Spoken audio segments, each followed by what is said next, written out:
Les Juifs du Danemark rejettent l'appel de Netanyahou à migrer en Israël après les attaques de ce week-end.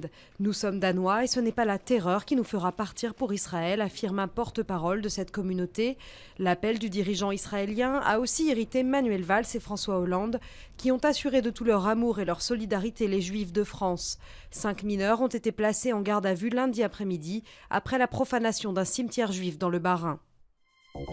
Le meurtre sauvage d'une étudiante soulève l'indignation de milliers de personnes en Turquie. Özgecan Aslan, 20 ans, a été violée, tuée puis brûlée. Les associations féministes appellent les victimes à rompre le silence alors que les actes violents contre les femmes se multiplient. La manifestation prend un tour politique, le principal parti d'opposition estimant que la mentalité religieuse du pouvoir islamo-conservateur est responsable de ce phénomène. Plus d'une semaine après les tirs de Kalachnikov à Marseille, 2 jeunes hommes ont été interpellés dimanche à Saint-Denis. Les suspects de la fusillade doivent être transférés dans la cité phocéenne. Ces tirs n'avaient fait aucune victime mais étaient intervenus quelques heures seulement avant une visite de Manuel Valls. Jean-Yves Le Drian est au Caire pour signer la vente de 24 avions de combat Rafale pour plus de 5 milliards d'euros.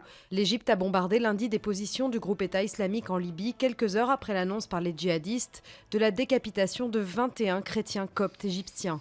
Ce contrat, le premier à l'export pour le Rafale, s'est fait en dépit des critiques des défenseurs des droits de l'homme qui dénoncent le bilan alarmant du président Sisi.